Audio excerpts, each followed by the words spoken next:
So with all the money and health infrastructure available to them, why have some rich countries suffered higher death rates from COVID-19 than many developing countries?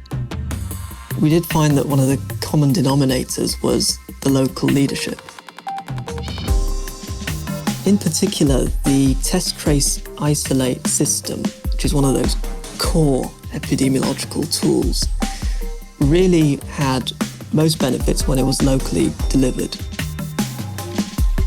Welcome to this podcast produced by the International Monetary Fund. In today's program, why local knowledge matters when dealing with a global pandemic. What was quite striking is that high-income countries had the capacity to do that, but sometimes opted not to go through those routes. My name is Jay Patel, and I'm a researcher at the Global Health Governance Programme at the University of Edinburgh. Jay Patel co-authored, along with his colleague Devi Sridhar, an article on pandemic preparedness in the December edition of Finance and Development magazine. Journalist Rhoda Metcalfe sat down with Jay Patel to talk about his research. So, in your article, you point out that when the COVID-19 pandemic hit, the impact was quite surprising when you looked at how some poor nations fared compared to many of the wealthiest countries in the world, like the US and the UK. Can you talk about that? Yes. So the African region was expected, I suppose, to perform relatively poorly given its low levels of operational readiness, but actually performed much better than expected when we're comparing deaths per million, for example. Countries that experienced a relatively recent infectious disease outbreak, for example, Ebola in West Africa, MERS in North Africa and the Middle East, SARS in Southeast Asia, there seemed to be a more constructive way of managing this pandemic because of the infrastructures that were in place to respond. For instance, Liberia, just in the wake of Ebola, their Ministry of Health launched a national community health program. They were recruiting, training, deploying about 4,000 community health workers. They linked them up well to their primary care clinics. And the net result was a health system with coverage extending to nearly 1 million people across rural and remote areas. And that was an infrastructure that they didn't have prior to Ebola. The services were very fragmented. There were lots of parallel programs. There was very little standardization across the country. And Ebola, in many respects, exploited those deficiencies and forced the foundations for a more resilient primary healthcare system to be built. So that was in place when COVID hit? Exactly, yes, and it could be quite quickly leveraged for this emergency. The way they were coordinating their local teams was fantastic. Senegal, for instance, were returning test results in the space of 24 hours at a time when we were nowhere near those timeframes. So Senegal had a very rapid turnaround system, and they obviously put a priority on that. Yes, absolutely. And they did have one of only 2 laboratories in Africa, the Institut Pasteur division in their capital city. What was really interesting about Senegal is that in February, when they were just one of 2 countries in Africa that had that capacity, they did spend considerable time sharing those expertise with other countries, training staff. And I think by 2 months later, many dozens of countries were in a similar position, thanks to their knowledge sharing. Also, one thing that we noticed was there seemed to be a trend whereby countries in sort of Southeast Asia and also West Africa took the quarantine and the isolation protocols a lot more seriously. I think they recognized that testing and tracing does a lot of the hard work in terms of identifying where disease is distributed in a population. But ultimately, those cases need to be isolated in order to break the transmission chains. So part of the enabler is support packages. It's quite a big ask to make people stay at home for 14 days at very short notice.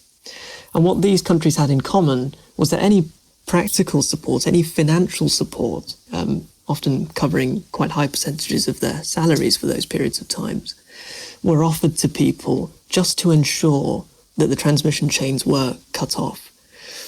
And that's an area where the UK certainly did not embrace as much as they perhaps should have done. So financial incentives to make people more comfortable with the idea of quarantining, obviously, so they don't feel like they have to go to work.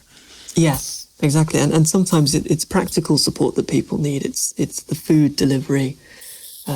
Tailoring it to what people need just helps ensure that people observe the right recommendations. So, I mean, it's interesting. You talk about how some countries threw money at infrastructure and that didn't always turn out to be a good investment. Can you talk about, investing in human capital versus investing in infrastructure? You mentioned that, for example, in the UK, a fair bit of money went into building new hospitals. Can you tell me a bit about that? Yeah, that's right. Paul Farmer, the American physician, summarized 4 key pillars of a well-oiled health system.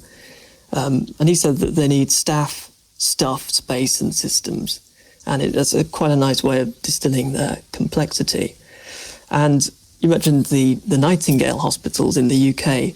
Essentially, they were projects to convert spaces into makeshift healthcare facilities.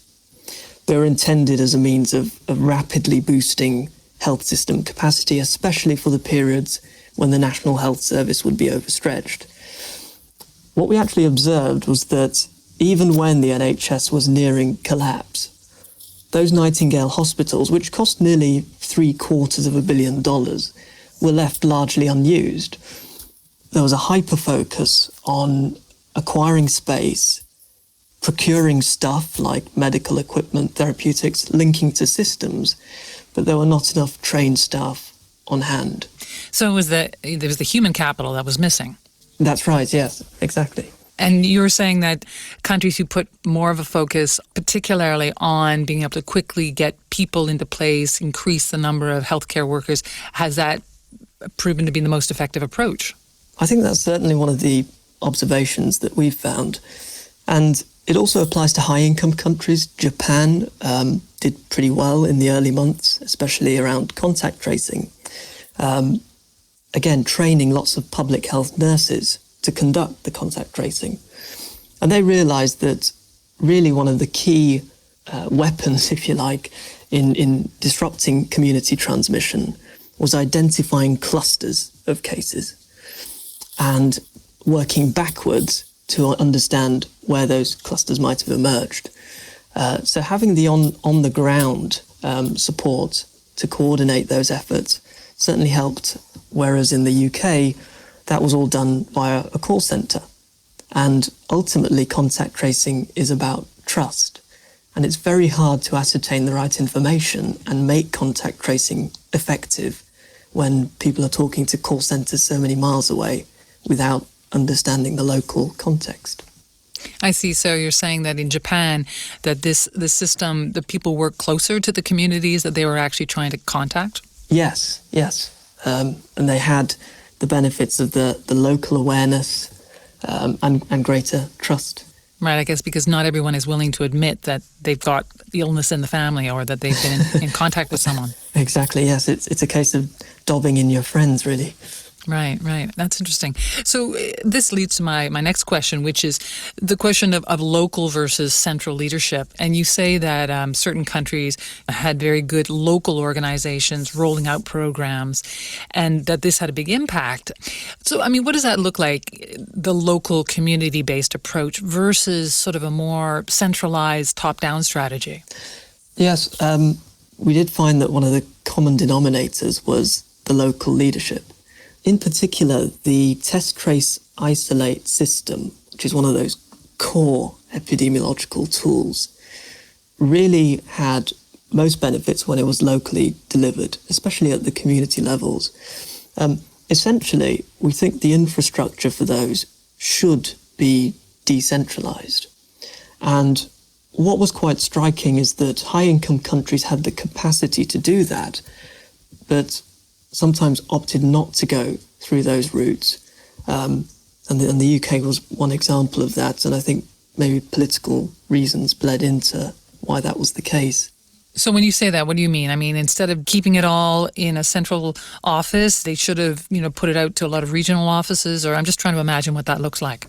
Yes. Well, a good example is testing. And we had, I think, 43 laboratories spread around the UK that were capable of doing the testing. And the obvious approach would be to provide the support to enable that to happen. Our government took a different approach, which was to instead outsource to private companies who would then coordinate the testing. And the result was that it was terribly fragmented. Test results were not then being linked to the tracing. It wasn't then linked to the isolation and the support aspects. So actually the true benefits of testing weren't realised because of that disconnect.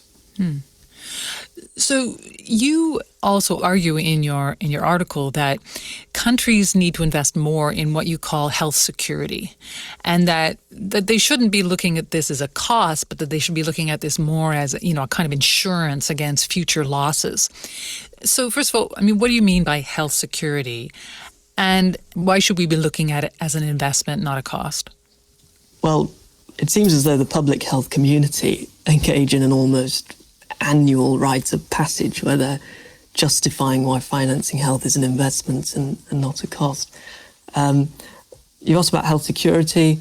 This is subject to debate on the precise definition and what it should cover.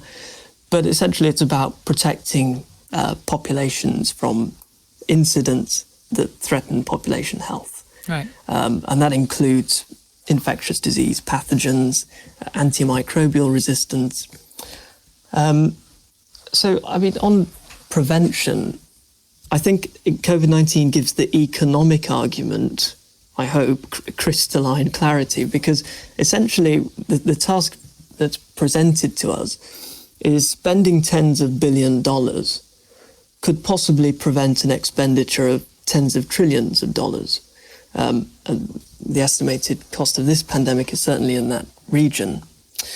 The high-level independent panel for the G20 found that if a pandemic were to occur in only 1 or 2 decades from now, the estimated costs to governments would still be around 10 to 25 times the cumulative sum of all the additional investments that are needed. Right. So COVID has been a powerful lesson in terms of, how to and how not to deal with the pandemic. What do you believe countries should be investing in to be more health secure and to be better prepared for the next pandemic? I mean, where should the main focus be? Well, I think there are 2 main areas. One is there have been calls for the establishment of a global health threats board. And it's loosely modelled on the Financial Stability Board established by the G20 after the London summit in 2009. So that was seen as quite successful in the aftermath of the global financial crisis. It looked collectively to contain risks to the global financial system, really copying or mirroring a similar idea for health security would be a good start. It would certainly strengthen or help strengthen the role of the World Health Organization through enhancing the multilateral funding. And it would probably consolidate its place at the center of the pandemic preparedness architecture. And the estimates are that that's doable with only an additional $1 billion a year in assessed contributions. And if spread equitably over a number of countries, that's a seemingly small investment. That would help convene experts who can model these types of scenarios, identify what's required, and look at interventions for different contexts, different countries and regions. Right. I think the second big area of investment, and this is more substantial, is around research and development. Really what we need to be thinking about is diagnostic capacities, therapeutic development, vaccine development, ensuring that regions around the world have the capacity to manufacture vaccines, for instance. The G20 report estimates that that would require $15 billion a year to make that meaningful. Right. And one element of this you're saying is this idea that not just a few locations, not just a few countries would have this capacity to produce antivirals, etc., but that it should be better distributed around the world? Yes. Yes, that's right. And the G7 recently flirted with the idea of a 100-day mission, where one of the key ambitions is to have vaccines that are ready to be produced at scale in 100 days. And it's a nice aim. It's coloured with plenty of optimism. And if we look at where the bottleneck is at the moment with vaccine supply, it's certainly in manufacturing. And the regions of the world that require vaccines due to low coverage don't have as many resources to manufacture those. So certainly I think that's going to be a big priority in preparing the world for the next outbreak. Well, Jay Patel, this has been a really interesting conversation, and I thank you so much for speaking with me today. Thank you for having me.